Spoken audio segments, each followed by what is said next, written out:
నమస్తే ఫ్రెండ్స్, నేను మీ Nirmala Pavan. Welcome back to bath vlogs 11.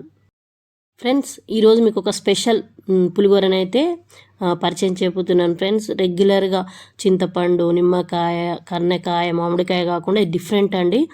మీరు ఇది లంచ్ బాక్స్లో పిల్లలకు చేసి పెట్టారనుకోండి, ఇష్టంగా తింటారు. చాలా డిఫరెంట్ టేస్ట్గా కూడా ఉంటుంది, చాలా బాగుంటుంది. సో మనం చేసే ప్రాసెస్ కూడా చాలా ఈజీ. సో టాపిక్లోకి ఇక వెళ్ళిపోదామా ఆలస్యం చేయకుండా. ఫ్రెండ్స్, ఈ పులిహోర చేయబోయే ముందు ఫస్ట్ మనం రైస్ని ఒక గ్లాస్ రైస్ తీసుకున్నాను నేను. ఒక గ్లాస్కి 2 గ్లాసులు వాటర్ యాడ్ చేసి, రైస్ మాత్రం ఇలా విడివిడిగా ఉండాలి.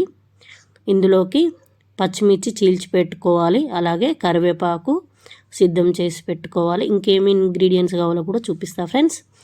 ఒక స్టవ్ ఆన్ చేసేసి స్టవ్ మీద ప్యాన్ పెట్టేసి, ప్యాన్ హీట్ ఎక్కిన తర్వాత మన పులిహోరలకు కాస్త ఆయిల్ ఎక్కువగా ఉంటేనే టేస్ట్ బాగుంటుంది కదా ఫ్రెండ్స్. 1 గ్లాస్ రైస్ తీసుకున్నాను కదా, మీ కొలతల్లో ఈజీగా అర్థం కావడానికి చెప్తున్నా.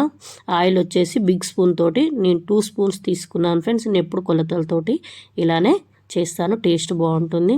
ఫస్ట్ మనము గ్రౌండ్ నట్స్, వేరుశనగ పప్పులు అంటారు కదా, పల్లీలని యాడ్ చేసుకోవాలి ఫ్రెండ్స్. గ్రౌండ్ నట్స్ యాడ్ చేసుకున్న తర్వాత రెడ్ చిల్లీస్ని ఒక 4-5 యాడ్ చేసుకోవాలి. ఇవంతా మంచిగా రోస్ట్ అవ్వాలండి. ఇవి మంచిగా రోస్ట్ అయినాయి అనుకోండి, మనం తినేటప్పుడు మంచి క్రంచిగా.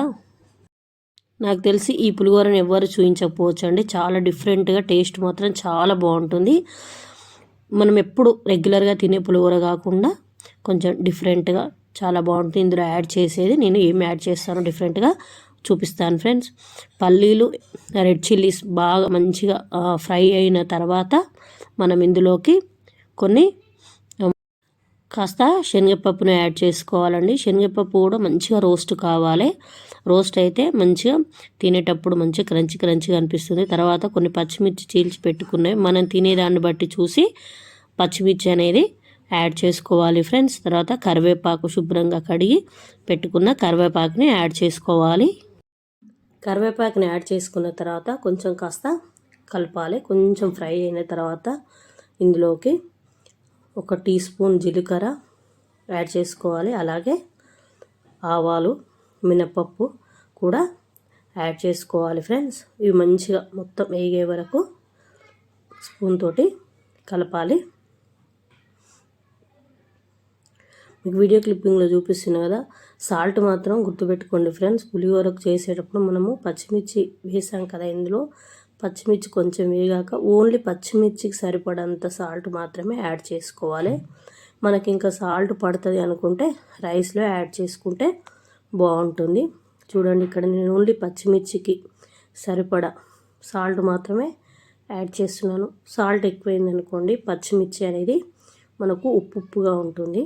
కాబట్టి గుర్తుపెట్టుకోండి, ఇది మాత్రం మొత్తం ఒకేసారి పోపులో సాల్ట్ అనేది యాడ్ చేసుకోవద్దు. ఇది కొంచెం మంచిగా వేగిన తర్వాత మనం పసుపు అనేది యాడ్ చేసుకోవాలి. పసుపు కొంచెం లేట్గానే యాడ్ చేసుకోవాలి, ఎందుకంటే బాగా వేగిందనుకో ఇందులో ఉండే యాంటీ ఆక్సిడెంట్స్ అనేవి స్పాయిల్ అవుతాయి. కాబట్టి కొంచెం లేట్గానే పసుపు అనేది యాడ్ చేసుకోవాలి ఫ్రెండ్స్. మెయిన్ మనకి పులిహోరకు కావాల్సింది డిఫరెంట్ స్టైల్ అని చెప్పాను కదండి. దీనికి కావాల్సింది ఏంటంటే టేబుల్ నిమ్మ అంటారు తెలుసా అండి, ఇవి అండి. ఈ టేబుల్ నిమ్మని యాడ్ చేసుకోవాలి, పుల్లగా ఉంటాయి. వీటిని యాడ్ చేసుకుంటే ఇది అండి టేబుల్ నిమ్మ. ఇవ్వండి, అన్నీ హాఫ్ కట్ చేసి పెట్టాను. దీన్ని స్క్వీజ్ చేసి రసం తీసుకుంటాను. ఆ రసం వచ్చేసి ఆరెంజ్ కలర్లో ఉంటుంది. ఇది పుల్లగా ఉంటుంది ఫ్రెండ్స్. ఈ రసం అనేది పుల్లగా ఉంటుంది.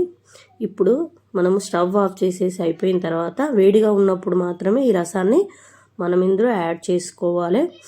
గుర్తుపెట్టుకోండి ఫ్రెండ్స్, పోపు వేడిగా ఉన్నప్పుడే రసం అనేది యాడ్ చేసుకోవాలి. ఇప్పుడు అన్నం మనం చల్లారబెట్టినాం కదా, అందులోకి కొంచెం ఉప్పు యాడ్ చేసుకోవాలి. ఎందుకంటే నేను చెప్పాను కదా, పచ్చిమిర్చి వరకు మాత్రమే ఉప్పు వేసానని, మనకు అన్నంలో వేసుకుంటే ఇంకా బాగుంటుంది. అన్నంలోకి మనం ప్రిపేర్ చేసుకున్న పోపుని సిద్ధం చేసుకొని మొత్తం కలిసేటట్టు ఉప్పు, కారము, మనం వేసిన పప్పులు అన్నీ కలిసేటట్టు కలుపుకోవాలి ఫ్రెండ్స్. మీరు ఇలా ట్రై చేసి చూడండి, చాలా టేస్ట్గా ఉంటుంది. అంటే ఎప్పుడు రొటీన్గా చింతపండు, నిమ్మకాయ, ఇలాంటి మామిడికాయలా కాకుండా డిఫరెంట్ స్టైల్లో చాలా బాగుంటుంది. మీకు అవైలబుల్లో ఉంటే మాత్రం ఇవి టేబుల్ ఆరెంజ్ అంటారు. ఇవి చాలా పుల్లగా ఉంటాయి, సైజ్ ఏం చిన్నగా ఉంటాయి. మీకు వీడియో క్లిప్పింగ్లో చూపిస్తాను కదా, మీకు అవైలబుల్లో ఉంటే మాత్రం ఇలా చేయండి, చాలా బాగుంటుంది ఫ్రెండ్స్. ఇవి అమెజాన్లో కూడా దొరుకుతాయని విన్నాను. ఈ పులిహోర దీంతో చాలా టేస్ట్గా ఉంటుంది, ఎందుకంటే ఆ రసం కూడా పుల్లగా ఉంటుంది. సో మనం లంచ్ బాక్స్లోకి పిల్లలకు ఇలా చేసి పెట్టినామనుకోండి, లంచ్ బాక్స్ ఖాళీ చేసుకొని తీసుకొస్తారు. చాలా టేస్ట్గా కూడా ఉంటుంది ఫ్రెండ్స్. పులిహోర చేస్తారు అందరు, బట్ చేసే ప్రాసెస్లో ఒక్కొక్కరు ఒక్కొక్క స్టైల్లో చేస్తారు కదా ఫ్రెండ్స్. సో నా స్టైల్ అయితే, నేను చేసే విధానం అయితే ఇది ఫ్రెండ్స్. ఈ వీడియో మీకు ఎలా అనిపించిందో కమెంట్లో చెప్పండి ఫ్రెండ్స్. మన ఛానల్ని ఫస్ట్ టైం కనుక చూసినట్లయితే సబ్స్క్రైబ్ చేసుకోకపోతే సబ్స్క్రైబ్ చేసుకోండి ఫ్రెండ్స్. సబ్స్క్రైబ్ చేసుకొని పక్కన ఉన్న బెల్ సింబల్ నొక్కండి. ఇలా నొక్కడం వల్ల నేను పెట్టే నోటిఫికేషన్స్ మీకు ఎప్పటికప్పుడు అందుతూ ఉంటాయి. మీకు ఏదైనా రెసిపీస్ ఇంకా డిఫరెంట్గా ఏ స్టైల్లోనైనా కావాలి అనుకుంటే, చేయాలనుకుంటే మీరు కమెంట్లో అడగండి, నేను చేయడానికి ట్రై చేస్తాను ఫ్రెండ్స్.